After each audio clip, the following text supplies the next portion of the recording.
ये सब सर महाभारत श्रेणी से निकलती है सर। अच्छा, बहुत बढ़िया। आप हमें यह बताएंगे कि आपने इतिहास का अध्ययन किया है, इतिहास का प्रशासन में क्या उपयोगिता होगा? सर इतिहास का प्रशासन में बहुत ही महत्वपूर्ण भूमिका है कि जो जितनी हमारी समस्याएं हैं उसका जड़ कहीं न कहीं हमें इतिहास में ही दिखाई देता है। अगर हम गरीबी की ही बात करें जो वर्तमान में बिहार की सबसे बड़ी समस्या है, तो इसके लिए हम अगर औपनिवेशिक काल को देखें तो हमारा जो वर्तमान में जो वहाँ पे भू राजस्व व्यवस्था थी उसको सबसे मुख्य माना जाता है बिहार में गरीबी के लिए, जिसमें हमने जमींदारी व्यवस्था या स्थायी बंदोबस्त की बात करते हैं जो भूमि के संकेंद्रण को जन्म देता है और इसके साथ ही वंचना को भी जन्म देता है, जो बिहार में गरीबी का और सामंती समाज के जन्म होने का एक सबसे बड़ा कारण। तो इस तरह के सर हम अगर सांप्रदायिकता की बात करें या फिर हम अपने जो सांस्कृतिक विरासत की बात करें, उसके कल्चरल हेरिटेज की बात करें, हम जो अपने सामाजिक आर्थिक और राजनीतिक विकास है उसके संदर्भ में अगर हमें जानना है तो इस सब तमाम जानकारियों का स्रोत सर इतिहास ही। बहुत बढ़िया, बहुत बढ़िया। अच्छा, इतिहास में अभी आपने बताया कि औपनिवेशिक विरासत का भी अध्ययन होता है। ये औपनिवेशिक विरासत में योगदान के पक्ष को बताइए कि उपनिवेश से भारतीय क्षेत्र में क्या योगदान मिला, अंग्रेज़ों का क्या योगदान था भारतीय प्रशासन के संदर्भ में, मुख्य रूप से बताइए। सर जो सबसे महत्वपूर्ण योगदान है अगर राजनीतिक स्तर पर देखा जाए तो डेमोक्रेसी का इम्प्लीमेंटेशन सर आधुनिक स्तर पर ब्रिटिश काल में ही होता है। अच्छा। और अगर भौगोलिक स्तर पर देखा जाए तो भौगोलिक स्तर पर अगर देखा जाए तो एक एकीकृत भारत की जो संकल्पना पूर्व में की गई थी उसका जो पूर्णतः रूप इसी समय सामने आता है सर, ब्रिटिश औपनिवेशिक एरा में ही सामने आता है। आर्थिक स्तर पर हमारा एकीकरण होता है, सांस्कृतिक और सामाजिक स्तर पर भी हम एकीकृत होते हैं, विशेषकर यातायात के साधनों का जब विकास होता है तो पूरा भारत एक एकीकृत राष्ट्र के रूप में जन्म होता है ब्रिटिश एरा में ही सर। साथ ही साथ हमारे आधुनिक प्रशासनिक व्यवस्था की बात करें, जो दलीय व्यवस्था है, ये तमाम सर ब्रिटिश औपनिवेशिक काल का ही देन है। ब्रिटिश समाज का 3 सामाजिक प्रभाव बताइए नकारात्मक संदर्भ में।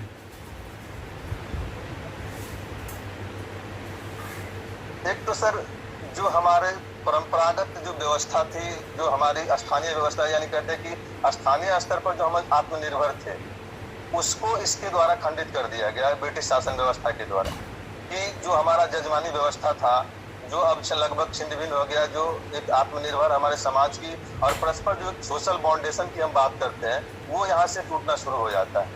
दूसरी बात करते हैं कि शिक्षा और स्वास्थ्य के स्तर पर भी देखा जाए तो जितना कार्य होना चाहिए, विशेषकर हमारे परंपरागत शिक्षा जो थे या वैदिक शिक्षा जो हम पूर्व से उसके साथ जीते आए थे उसमें हम पिछड़ते चले जाते हैं और यह पिछड़ापन और हमारे जो सांस्कृतिक या ऐतिहासिक विरासत है उसको धूमिल करने का कार्य करता है।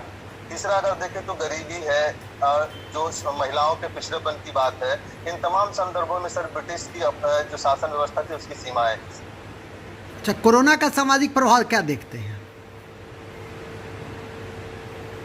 सर कोरोना का सामाजिक प्रभाव को सकारात्मक और नकारात्मक दोनों रूपों में देखा जा सकता है।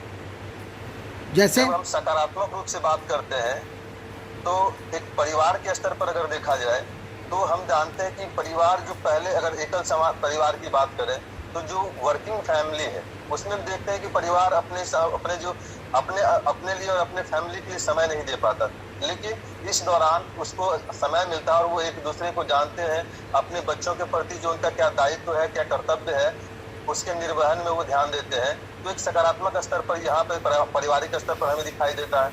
उसके अलावा हम देखते हैं कि जो इसका सकारात्मक प्रभाव ये है कि आत्मसंयम और आत्म नियंत्रण की जो बात है इसको हम यहाँ पर देख सकते हैं सामाजिक स्तर और पारिवारिक स्तर पर, कि हमें मिनिमम में कैसे मैक्सिमम आउटपुट देना है। ये सकारात्मक चीजें यहाँ पर हुई।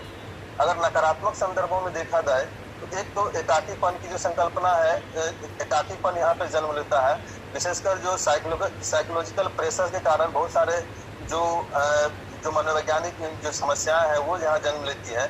और साथ ही साथ जो सोशल बॉन्डिंग की जो संकल्पना थी भारत में, एक कहता है कि मनुष्य एक सामाजिक प्राणी है, इस संकल्पना को भी कहीं न कहीं यहाँ पे चोट पहुंचती है। बहुत बढ़िया। मैजिनी, गैरिबाल्डी, बिस्मार्क, इस तीनों को इतिहास में आप किस रूप में देखते हैं?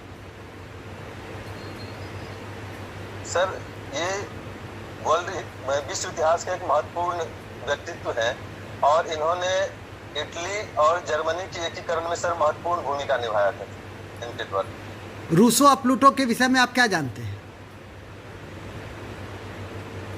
सर, ये बहुत बड़े राजनीतिक चिंतक थे और सर इसके विषय में अभी सर पूर्ण रूप में जानकारी नहीं है मुझे। अच्छा, बहुत बढ़िया, वेरी गुड। अच्छा, आपने वैकल्पिक विषय में मैथिली लिया है। Yes sir. मैथिली का इतिहास क्या है? सर, मैथिली के अगर भाषा के स्तर पर ऐतिहासिक विकास क्रम को देखा जाए तो यह मानुषी भाषा के रूप में सबसे पहले रामायण, वाल्मीकि रामायण में प्रयोग हुआ है इसका, और इसे कहा गया कि मानुषी भाषा यानी मिथिला क्षेत्र की भाषा है ये मानुषी भाषा। वहाँ से इसका विकास होता है। और जब हम साइंटिफिक रूप से अगर देखा जाए तो आर्य भाषा समूह के तहत भारतीय आर्य के जो प्राकृत और प्राच्य समूह है उसका एक सर महत्वपूर्ण भाषा है ये, और विशेषकर पूर्वी क्षेत्र में जिसमें बंगला है, उड़िया है, असमिया है, मगही और मैथिली आते हैं क्षेत्रों।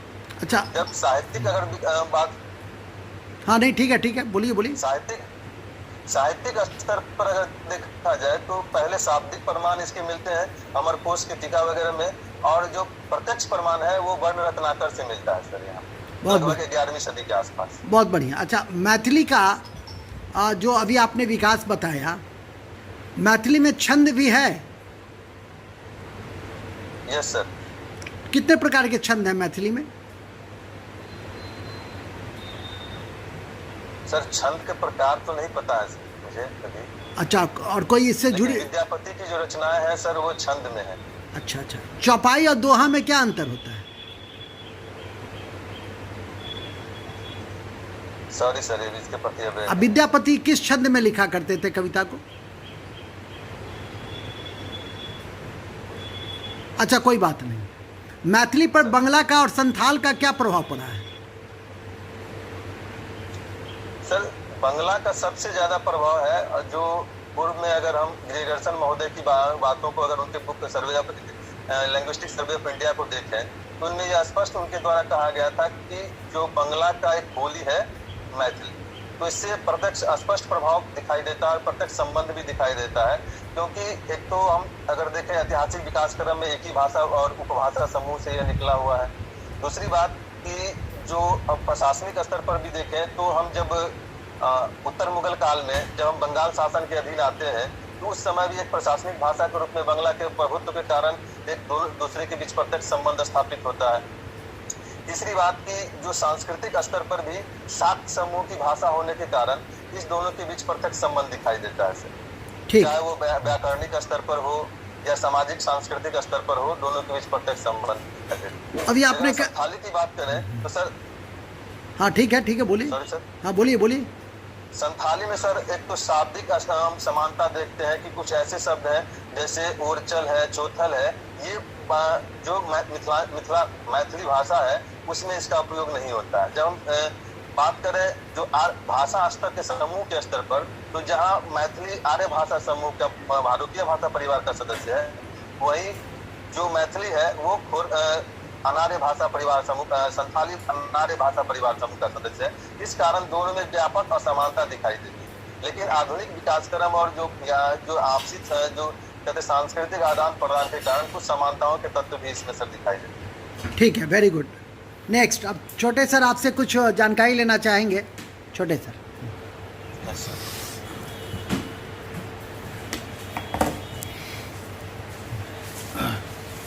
हमारे यहाँ कोरोना के घटना के पश्चात जो भारतीय प्रशासनिक तंत्र है उसके सामने जो चुनौतियां आई उसका वह काफ़ी हद तक सफलीभूत तरीके से निपटारा किया है। सही है या गलत है? मैं थोड़ा क्लू देता हूँ कि जैसे महाराष्ट्र हो, तमिलनाडु हो, केरल हो, क्योंकि सबसे पहले कोरोना का जो मामला आया था वो केरल में आया था, लेकिन सबसे जटिल मामला था महाराष्ट्र में, और उससे भी गंभीर मामला आया दिल्ली में। और अब इसके बाद जो है अभी बिहार जैसे जो प्रांत हैं पॉपुलेशन डेंसिटी की वजह से, और एक अन्य समस्या है क्योंकि बिहार की एक प्राकृतिक आपदा की समस्या भी रही है जिसका नाम है बाढ़। लेकिन भारतीय प्रशासनिक तंत्र सक्षम है, इसकी प्रशंसा भी की जा रही है। ये बातें सही है या इसमें आपको कुछ कहना चाहेंगे, कुछ आलोचना करना चाहेंगे? सर, एक तो प्रशंसा के स्तर पर बात करें तो सर जो उनके द्वारा कार्य किया गया है, हाँ। विशेषकर कोरोना के नियंत्रण में जो उनकी भूमिका है, हाँ। और जिन्हें कोरोना वॉरियर की संज्ञा दी गई थी वर्तमान प्रधानमंत्री के द्वारा, तो इस स्तर पर उनकी प्रशंसा की जानी चाहिए और इनमें उनकी सराहना भी की जानी चाहिए उनके कार्यों की। जहाँ हम लोग अपने घर में बैठकर अपनी सुरक्षा करते थे, वो लोग बाहर में दिन प्रतिदिन 24 घंटे ड्यूटी करके हमारी सुरक्षा या वो जो कोरोना के नियंत्रण के लिए वो प्रयासरत थे। इस स्तर पर उनकी सर जो है सो उनके कार्यों की सराहना और प्रशंसनीय बड़ी प्रशंसा भी उनकी होनी चाहिए। हाँ सर, कुछ नीतिगत स्तर पर जो समस्याएं हैं या जो आधारभूत संरचनाओं के स्तर पर समस्या है, इसके आधार पर जो परिणाम मिलना चाहिए प्रशासनिक स्तर पर मुझे वो नहीं मिल पाया और जिसका परिणाम रहा कि हम कोरोना को बेहतर रूप से नियंत्रित कर पाने में असफल रहे। अच्छा, इस तरह की जो प्राकृतिक आपदा की स्थिति रही है इतिहास में, तो कोई ऐसा काल रहा है जिसमें कि काफ़ी सफल रहा है? कभी ऐसी कोई स्थिति आई है, बीमारी हो, बाढ़ हो, अकाल हो, भुखमरी हो, जिसमें आप कह सकते हैं कि उस समय का प्रशासनिक तंत्र काफ़ी सक्षम था और इस मसले के निपटारा के लिए वो उसने? हाँ, बताइए। जहाँ तक अगर सर आपदा प्रबंधन के क्षेत्र में देखा जाए तो कुछ जो चक्रवात की जो हमारे पूर्वी छोर पर विशेषकर उड़ीसा आंध्र प्रदेश में आते हैं, उसका सर हमने बेहतर प्रशासन और मैनेजमेंट के साथ हम नियंत्रण करने का कार्य किया और कम से कम हताहतों की संख्या को हमने सुनिश्चित किया। आपदा प्रबंधन जो व्यवहारिक रूप में है वो भारतीय इतिहास में सबसे पहले किस काल में हुआ? इसका बेहतर और प्रभावी उपयोग सबसे पहले किस काल में हुआ? आप इतिहास के छात्र हैं सर, किस काल में है और किस रूप में है? स्पष्ट ज्ञान मुझे नहीं है, अगर आपकी अनुमति हो तो मैं अनुमान लगा सकता हूँ। हाँ बिल्कुल अनुमान लगाइए। शायद सर चाणक्य के जो अर्थशास्त्र है इसमें इसका उल्लेख किया गया है सर। अच्छा, इसके अलावा कुछ एविडेंस है, कोई प्रमाण है? आपके अंदाजा बिल्कुल सही है, बताइए। सॉरी सर, इससे ज्यादा सोहबरा और महास्थान अभिलेख था। कहा गया कि मौर्य काल में अकाल पड़ते थे, अकाल से निपटारा के लिए बड़े बड़े अन्नागार रखे गए। अंग्रेज के ज़माने में भी अकाल हुए, पटना का गोलघर इसका एक एग्जाम्पल है। और मध्यकाल में भी अकाल हुए। आपको याद होगा शाहजहाँ के समय में दक्कन में अकाल हुआ था, और मध्यकालीन भारत में तुगलक के समय में अकाल हुआ था। एमबीटी के समय में सोनधर नामक नया कृषि ऋण दिया गया था जो एडमिनिस्ट्रेटिव मेजर है। अच्छी बात है। अच्छा, राजस्व और भू राजस्व और राजकोषीय नीति, तीनों में क्या अंतर है? सर, आपने पहला चॉइस पहला दिया है या प्रशासनिक सेवा? सॉरी सर, राजस्व भू राजस्व। आपकी पहली वरीयता क्या है? सर मेरी बिहार प्रशासनिक सेवा है सर। राजस्व भू राजस्व और राजकोषीय नीति, इस तीनों में क्या अंतर है? सर जो भू राजस्व की अगर बात करें तो जो भूमि के जो का लगान के रूप में जो हम देते हैं उसे भू राजस्व कहा जाता है सर। दूसरी बात राजस्व सर जो सरकार के द्वारा आय होता है उसको सर राजस्व कहा जाता है। और जो राजकोषीय राजकोषीय नीति सर, इसको जो सरकार के आय और व्यय इसको जो निर्धारित करने के लिए, उसको संतुलित करने के लिए जो नीतियां या पॉलिसी लाई जाती है उसे सर राजकोषीय नीति कहा जाता है। इस तीनों का भारतीय इतिहास में पहली बार उल्लेख कब का है?